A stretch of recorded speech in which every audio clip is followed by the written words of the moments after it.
What's up, YouTube? This is Scooter Larry. I'm here to finally make a video. It's been a minute since I made the other ones, but I've been making videos with just my phone, which has been kind of weird. But yesterday in the mail, I got both of my cameras ready. Well, they're not ready, they came in the mail. And it was quite a task to get them. The U.S. Postal Service was trying to send them back. It was kind of frustrating, but I finally contacted a lady at the Middletown Post Office who was gracious enough to make my package a priority. She put it on a truck with a gentleman who made it a priority as well. And between the two of them, they finally got my package to me with my cameras. I was absolutely elated. My full gratitude goes out to both of them. I thank them both very, very much. Middletown Post Office, you guys are cool. Thank you very much. But anyways, I decided to go with the Dragon Touch Vision 4. It's a whole lot less expensive than the GoPro, and as a result, I was able to save a whole lot of money. All the reviews said that this camera did just as well at 1080p, 60 frames per second, as the GoPro. I won't be doing videos in 4K. Who has a 4K monitor? I mean, I don't. And not anybody that I know does. So I think 1080p at 60 frames per second will be just fine for now. I'll be doing videos on motorcycles. I have a 1981 CX500, and I'll be doing a video hopefully this Saturday if the weather holds out. I'll have both cameras on. We'll hop on the CX500 and we'll go for a trip around Louisville, Kentucky, and see some things. At least some pretty cool roads with some great curves in them. But what I wanted to do here is unbox this camera and show you what comes with it. It was a really, really good deal for about 50 bucks. I got the camera and a whole package of accessories.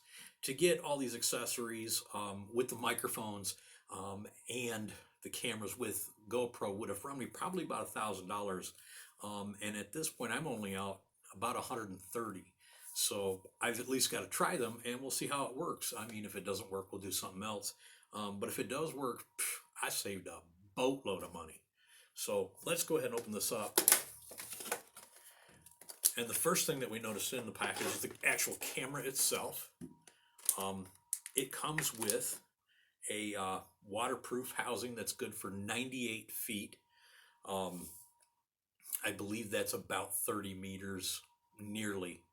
You open up the housing. It's very sturdy. It's got a gasket seal around the edges. You open it up, the camera pops out. Just a little bitty dude. Technology is amazing. The reason I chose this one is because it's another reason that I chose this one is that it's got a 3.5 millimeter microphone jack, and it comes with a microphone that you can tuck in your helmet. And I kind of wanted that complete package. I really kind of dug that whole thing. That snaps pretty well. It's pretty hefty. It's got the mounts, of course. That GoPro, you don't come with the camera. You gotta buy them separate. This camera also comes with a remote for turning it on and off.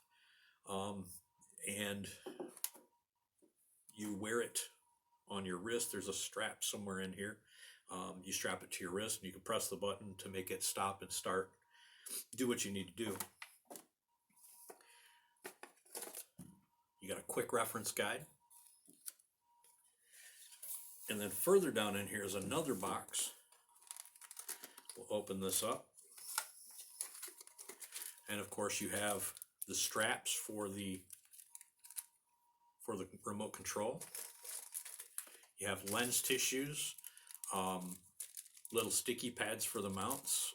There's some zip ties in here and a cable strap in case your camera falls off your helmet. You can keep it from hitting the ground. This is a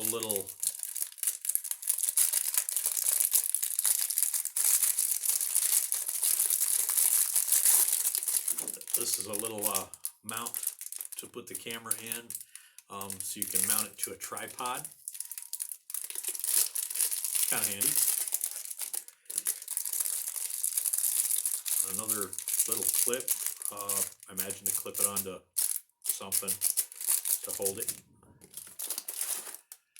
There's a handlebar mount. Awesome for motovlogging. Of course, the all-important microphone. The cool thing about this is I don't have to buy an adapter to hook this up. I just plug it into the side of the camera. It's got a clip on the microphone. You can clip it inside your cheek pad in the helmet, and supposedly it works well. If it doesn't, we'll have to get a new one. We'll have to get another one. Microphones are pretty cheap for these cameras. Another door for an extra door for the waterproof thing, it looks like.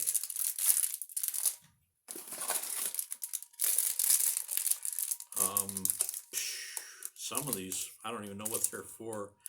I think one of these is for mounting it to your helmet. You got another strap here. Oh, I think this is the strap for the remote. Well, what is this in here?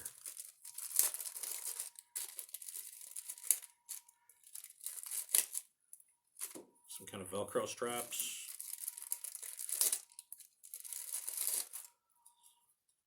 Some more straps for attaching it to something. Some kind of a buckle, I don't know. You have a battery. Is that the battery? Yeah, I think that's the battery. No, this is the charger.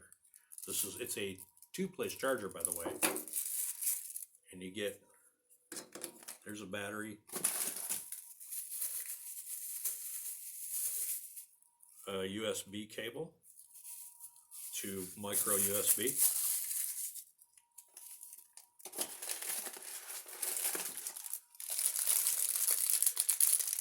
An assortment of little hinged pieces for different mountings. I think that's one that goes to your helmet, goes into this one, maybe. And another battery, so you actually get 2 batteries with this instead of 1. That's kind of sweet. And that appears to be everything. But you get all the accessories. You get the camera, the remote on the wrist strap. You get 2 batteries, all the mounts and everything you could want for motovlogging. It's all here and ready to roll in a kit that costs you $50. You don't have to buy you don't have to buy the adapter for the mic hookup. You don't have to buy any extra stuff or another accessory kit. It's all here. And I bought both cameras plus insurance on both of them in case it does drop off my helmet or off my handlebars and whack the pavement and take out the camera. I've got an insurance policy that gives me a new camera. So for $130, not a bad deal. So I guess we'll shut the camera off for now.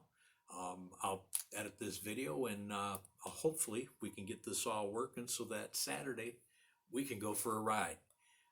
Till then, I'm Scooter Larry, and if you like my channel, please subscribe. Please like the video, and ring the bell if you want notifications. Thanks a lot.